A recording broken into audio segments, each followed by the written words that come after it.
What's up, you myth maniacs? And you legend lovers. Welcome to Tales of Myths and Legends. Where we bring you the juiciest of myths. And the slimiest of legends. Today we bring you two myths, the Kraken and the Siren.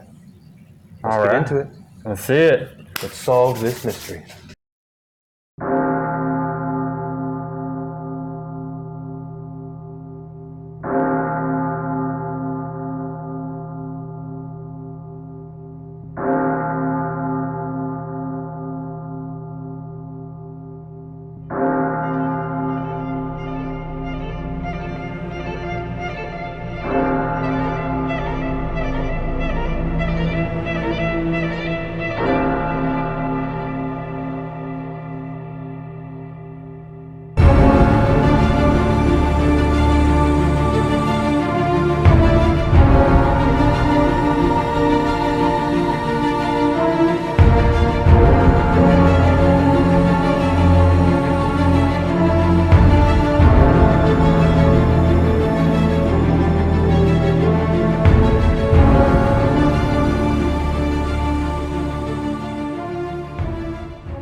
We got props now for the video.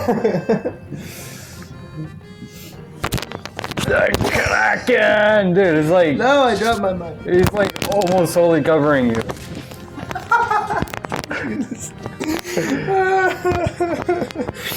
For the culture.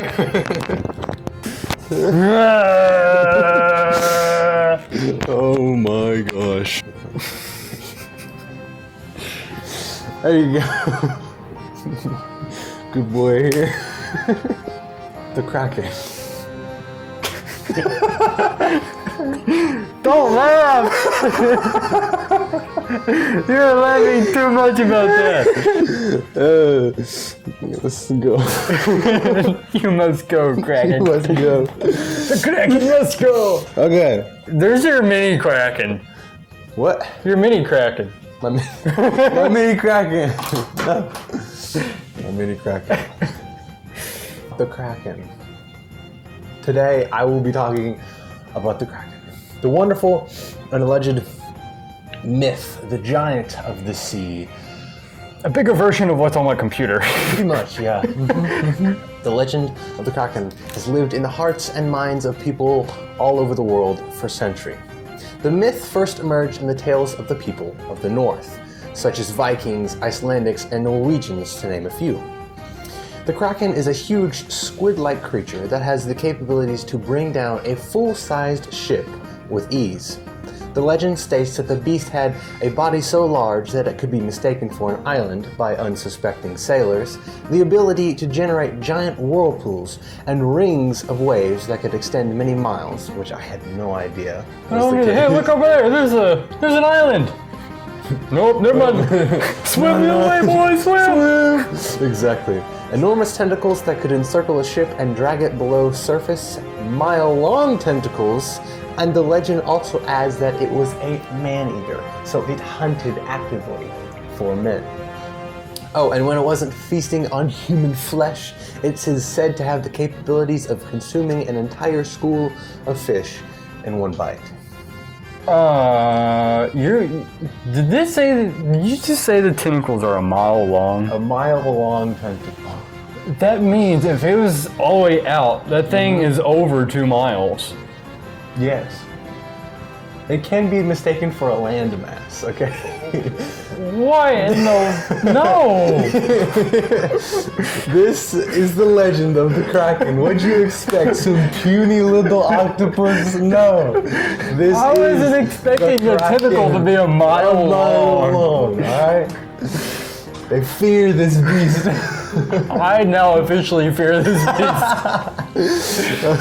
The legend was first mentioned in a book called Orbar or Dir. I am sorry if I butchered that saying, and I didn't look up how to say it. Sounded So pretty good if to I me. offended any Vikings out there, I'm sorry. The beast was said to live off the coast of Greenland and Norway, and believe it or not, the legend was very, very popular. Even the king of Norway wrote about it in the year of 1180, which is a long time ago. So this legend is what? Too many to count. Yeah. Quick math. Too many. Yeah. 11, 20, 10, 1,000 years old, or before. Well, it's not quite 1,000. Well, since he wrote about it, though, it was before that. So it's about 1,000-year-old myth. Yeah. That's a freaking myth right there. The Kraken rose to fame through Nordic folklore, which was shared mainly through oral traditions. The Kraken was a warning to sailors to be on guard whilst in the water, and was shared in bedtime stories to keep little Viking children up at night. Anything unexplainable that happened at sea would be instantly blamed on the Kraken. So the legend was fresh on everyone's mind more often than not. This could be why the myth has gained so much success and lasted so long. The seafaring cephalopod did not need long before it caught the eye of many researchers and scientists wishing to know more about the mysterious Kraken. These scientists studied the myth with a view of it actually being a living creature. So they weren't like, oh, this is just a story, this can't be possible. They were like out to find it and research about it. Well, I mean, if you did have like everybody talking about it, I mean, I could see how if it's a very well-known. I mean, if it wasn't really told as just a story, then if it's like the whole continent or whatever, I could see how some people could say, oh yeah, it's real, and then especially with it being so old, it just kept saying anything. So these scientists studied the myth with a view of it actually being a living creature. Renowned Swedish naturalist Carl Linnaeus classified the Kraken as a cephalopod in the 18th century. Many things started to draw back the curtain and unveil the mystery of the Kraken over the years of studies. We now know that the possible influences that could have encouraged these northern countries to create such a fable. For one, the blue whale. Now I know what you're thinking. A whale does not resemble a squid-like entity at all, but allow me to explain. First, some stats on the blue whale. Blue whales can grow up to 100 feet and weigh up to 200 tons or 400,000 pounds. A lot of pounds. That is a heavy animal. Its tongue can also weigh as much as an elephant, and its heart can as much as an automobile. Its heart, just its heart. Wow. Now that is a big animal. So take that huge animal and imagine coming face to face with it, knowing nothing about it or even what it was. Quickly, that can become a scary place to be. Add in the fact that what you think of as a ship, you know, the old naval ships used in Old England with the 3 or 4 masts, you know, also portrayed as the basic pirate ship, didn't come around to the 1400s. So most likely all these frightened Vikings had were small fishing boats that could easily be outsized by a whale. So this matches our body as big as an island description, does it not?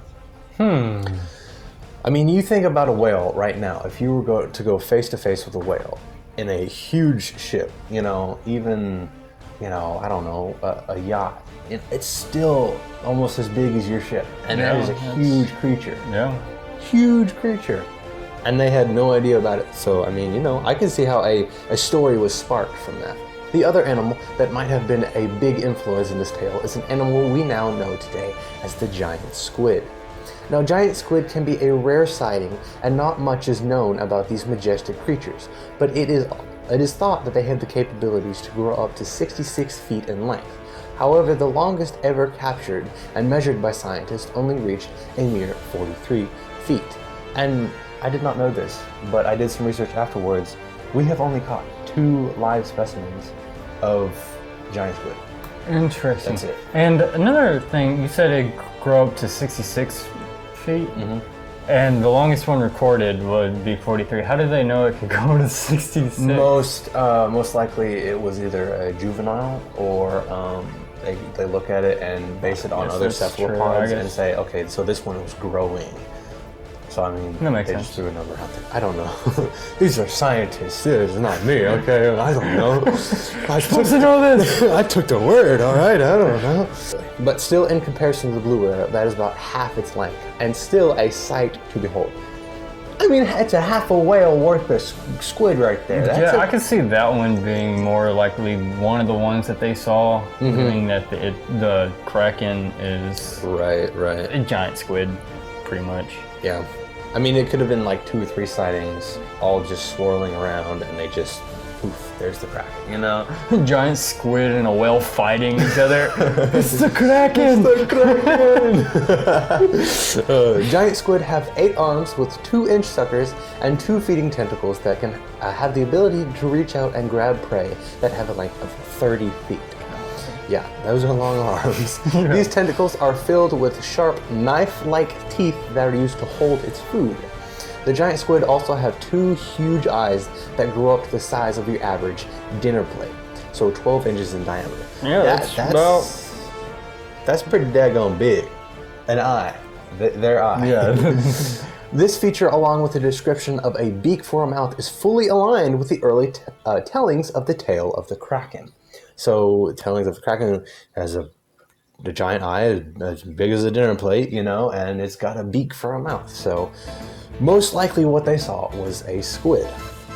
For further proof, here is a video of a paddleboarder having a meeting with an injured giant squid so that you can have a good size comparison of this beast. So, I pulled it up here, and we'll put it on screen. I wanted to show you just the size comparison, just based on a surfboard and just a human, you know? So there's that surfboard, and it is a injured squid that they have found. I guess they've lassoed it somehow. But yeah, look how it's at least the size of his surfboard, if not more. And look at the tentacles. It's almost the size of his leg. Like, I love the woman, like, I don't know if she's laughing or what. That is a huge animal. Absolutely huge. Oh, what happened? I don't know. Yeah, look at the size of those tentacles, man. Yeah, I don't want to really come in the face with that. Yeah, here's the other one just to show you.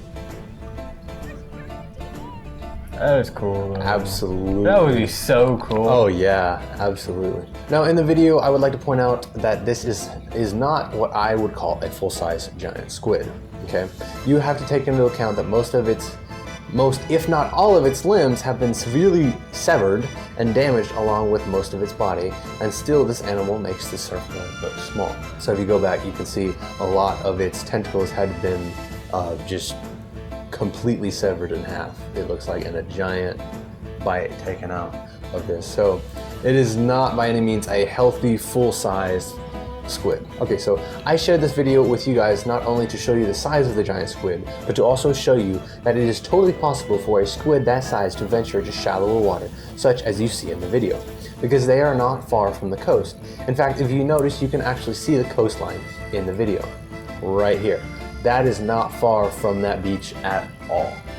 So, I mean, a fishing boat that's gonna, go out, far it's completely possible that if a squid could become curious or, hungry as it sees the fish they're catching, That was probably about a mile out, maybe. Not bad at all. I mentioned that fact because if the northern people were to spend time on the water, it would be mostly to fish. So they most likely wouldn't venture out that far, and they weren't fishing with fishing poles. They were fishing with nets, which makes it even more likely for them to accidentally catch an unsuspecting squid. If you are still not convinced, there is still one more mammoth of a creature that stalks the northern waters, the colossal squid. Now this is the king of all squids. This beast holds not only the record for the largest invertebrate in the world, but also holds the biggest eyes of any animal in the world. Even bigger than the eyes of any whale, which are huge. Its weight can be up to 1,100 pounds, and its length that we know of is about 46 feet. But here is the real kicker. We know nothing about this species other than the few rare specimens that have accidentally been caught or washed up on shore. So who knows how big this thing can really get? Its only real predator is a gargantuan whale called the sperm whale that dives down deep and hunts for these large creatures. So putting this all together, we can start to see a possible way the legend of the Kraken was formed. I see it playing a bit like this. We have our trusty Vikings off on a fishing trip to feed their small village. Suddenly, out of nowhere, a huge creature emerges from the water and rises above the waves, terrifying the helpless men. Then, falling back into the ocean deep, it creates a huge splash that shakes the minuscule vessel. The men stare in disbelief over what they had just saw, but getting no time to rest, they feel a strong tug at their neck. Out of fear and curiosity, they start pulling it in. Heave after hoe, they slowly bring the strange net up to the surface. Peering into the blue abyss, they see a creature pulled straight from their worst nightmare. In their net, they see a thrashing, tentacled creature that was as long, if not longer, than their lowly fishing craft. Out of straight horror, they release the beast, and for a few moments the sea is choppy from the movement below. Each man cries and prays to the god to save them. Then the waves stop. The ocean is still once more, each man looking to his neighbor in shock, some still praying. They steady themselves, gird up their strength, and row speedily back to shore. So, that is how I believe that the legend of the Kraken was formed, if I had to pick a scenario. So you mean to tell me I had the squid and the whale fight? Completely correct. At least I call that a win, my boys. Yeah, so I don't know. That's my best guess at how the legend was formed. Of course, it could have been formed 100 different ways, but I believe the tussle between the two titans of the deep seas, the sperm whale and the colossal squid, could have definitely been the starting point of the 1,000-year-old legend. Dude, that would have been a heck of a fight to see. It would have been. That would have been awesome to have that on video. They are super, super rare to see, or at least we haven't seen. But they are completely possible and do happen. And we've had some of these squids. These squids wash up before. Yes, 100%. Now the first specimen that we got was washed up onto those ships that break the ice, make way. Yeah, it basically washed up and floated right next to one. They were like, what the heck is that? So they hauled it in because it is a weird looking creature. Right. A weird looking creature. So they hauled it in. They, I don't know what this is, sent it off. But they were like deep in. Gosh, I don't know exactly where they were, but they were in Northern Territory, if not near, Antarctica. So they are cold-dwelling, cephalopods, I guess. And so they live in very, very deep ocean where there's no light at all, and it is super cold. So that's just where they live. So I mean, for the Vikings to be, offshore a bit, and fishing and it's cold temperatures. For it to happen, it's very possible, for sure. It's completely possible. So that's how I believe it happened. What do you think of the legend of the Kraken? I think it's really neat. I think it's really cool. But I mean, there could be a species out there that's bigger than 100% that squid. 100%. And so, what was it called? The colossal squid. You have the two squids, the giant squid and the colossal squid. So yeah. I was like putting those two words, gigantal squid or something. I don't know. Yeah. But that colossal squid, I think there could be something bigger than it. I mean, easy. I think maybe not tentacles a mile long. No, obviously not. But I think there could be a very large creatures, not even just the squid.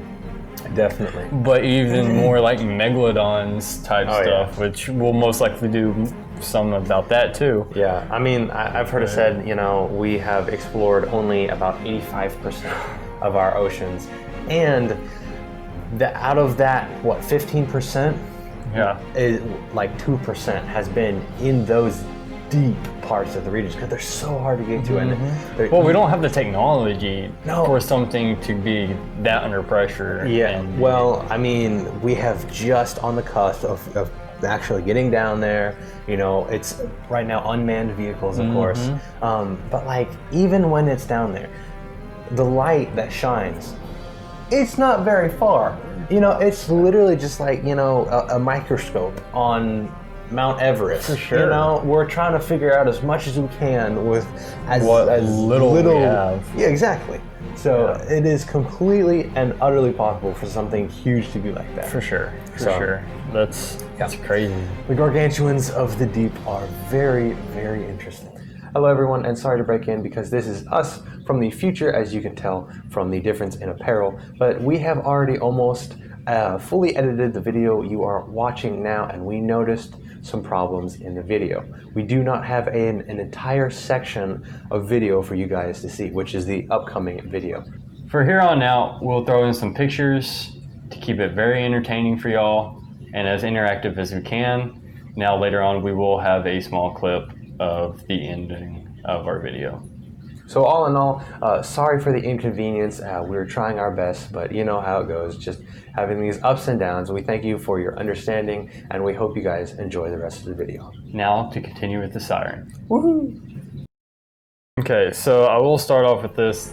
The siren is not what everybody else thinks it is. From movies to video games and all. They're totally... Don't even know how they even came up with this concept of a siren that was made in...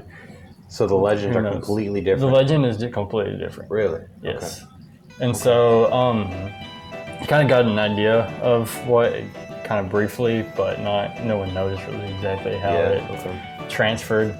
Yeah. But so, there's kind of two myths to it. There's basically a myth of how they started and how they got created. Okay. There's also a myth of how the tale dies. So how it ends, how the sirens end. Interesting. Okay. And it's not like there's like a bajillion of them. There's just like one. There is actually either 2 or 3. It's in different stories. Okay. There's 2 or 3 sirens. Gotcha. So these 2 or 3 sirens, they helped care and help the goddess Persephone. I think that's how you... Okay, who's that? That is a good question. I didn't really go. I wanted to focus more on the sirens. Okay, so they were basically helped and protected this goddess. Okay, right? fair enough. So one day, Hades kidnapped and forcibly married Persephone. He brought him down to the underworld and forced her to marry him.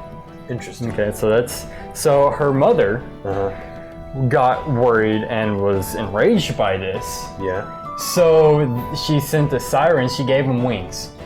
Oh wow. Okay. And so they gave them wings, and they kind of like, it's a bird-like body with a woman head, right? Yeah. So they gave them wings to go help them. They get about halfway to the underworld, and they're crossing, and they feel like they're scared or they can't do it. Yeah. But they end up not doing the task. Okay. So now they are cursed with these bodies forever. Okay. Sirens were actually known for their beautiful voices. Oh, okay. So that's where the voices, the singing and all of the sirens come in. So these people, these women, I'm guessing they were women. Yeah. Had such beautiful voices, and they helped protect this woman and all. And so they got cursed with wings and a bird-like body. Some say it was exactly like a bird with a head. Some say it was kind of like a feathery body with wings, but for sure they had wings and bird feet. Ooh, interesting. Okay. Yeah. And so they were stuck with this on an island, on a really rocky island. When sailors go by, every time they heard the voice, they would either jump overboard or they'd crash. The boats will crash against the rocks and kill them. Weird. Okay. So Gotcha. that's the story of the siren. That's It was really how simple, we know. and that's kind of how it came along. Okay. Is that they went to go to help Persephone, and so yeah. If you're in a boat and you're sailing past this island or something, you're either going to shipwreck if you hear it, or you're just going to jump overboard and drown. I mean, in either case, you're screwed.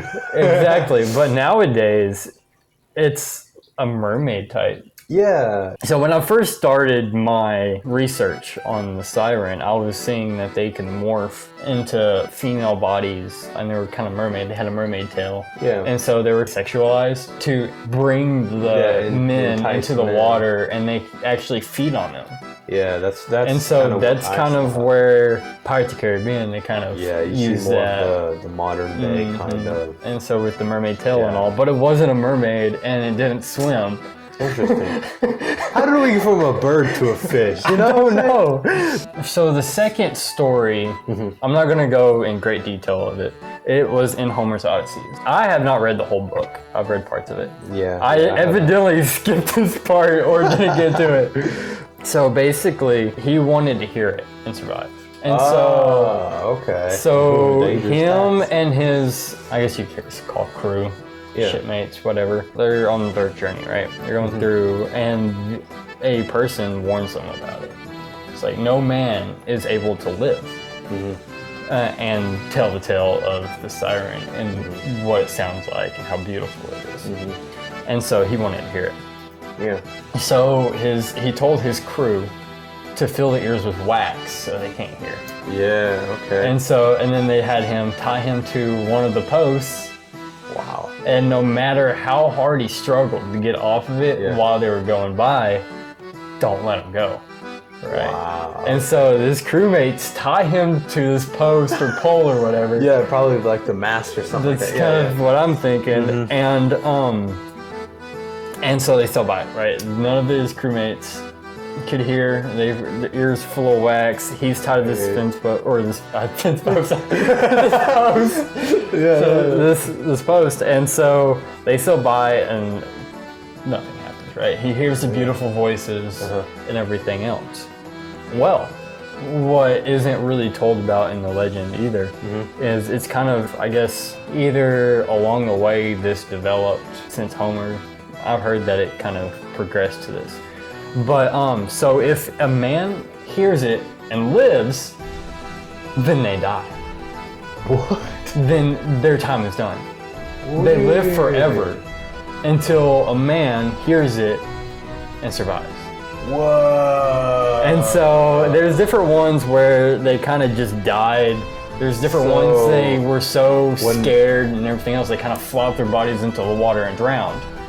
Which could be, I guess, the mermaid type, the fish type could have come along. Weird. So whenever a man survives, they're calls, and all the sirens die? All three of them die, or two. Two or three of them die. Okay. So so they're all dead, basically now. So Thanks, man. That's great. But yeah, only one person has survived and heard it.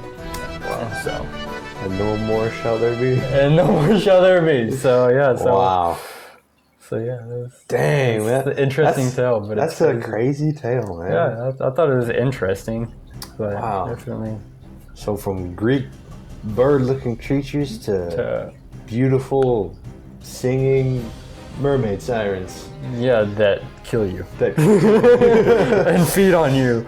But yeah, I've heard that like it could have been from when they died and they drowned in the water, and then it skipped like a whole section. It didn't really say much. And so they went from morphing bodies to eating humans to having mermaid tails, so beautiful and enchanting, to when they actually feed, they have these razor sharp teeth that just gnash and claws and weird ugly creatures, to I mean, I don't know how. Birds to fish to eaters. Weird. It's weird. I mean, it goes to show you how through stories they can just change, and they change to fit how they're being told, where they're being told, and in what scenarios. You know, I mean, listen, how many times have you said something and tweaked it a little bit? I mean, it's tweaked a little bit. And tweaked a little bit here. It's like their great grandkids. It's like, oh, I forgot what animal this was.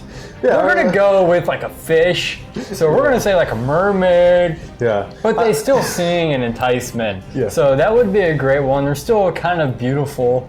Let's do this. We're gonna change it to fish. They're telling us to the tale, and they're like, really? Birds? Well, there was this one part where they drowned and became man-eating fish. Yeah, let's go. Yeah. It's 21st century. Anything can happen. So true. So it just goes to show you how it can just all change, and just For sure. our perception of the unknown can just imagination, man. It just takes over. Over age, over between people, countries. Yeah, cultures. Exactly. Huge thing. And so, I mean, Huge thing. it could change. Like this, how drastic it changed. Oh yeah. But yeah, definitely. so they. So There you have that was the Kraken and the Siren, my friend. Cool.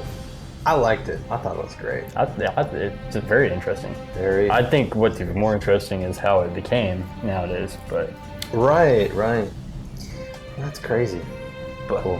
But yeah, so Well, that wraps up this episode. If you have another myth or a legend or any story at all, locally, worldwide, who knows? If you got a story, post it down in the comments below, and we could post it. If we like it, we'll post it. We'll give you a shout out, and you'll For sure. be in a video of Tales of Myths and Legends. So we'll do all the research and the hard work. yeah, exactly. Yeah, you just sit there and listen. Exactly. So thank you all for watching this episode, and drop a like if you liked it.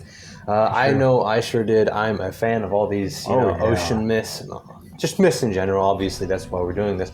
But I have an affinity for all things ocean, so I loved it. If you did too, please drop a like. If you want to see more content like this, please subscribe. It helps a lot. So thank you all again, and we'll see you on the trail to the next myth. We'll see you.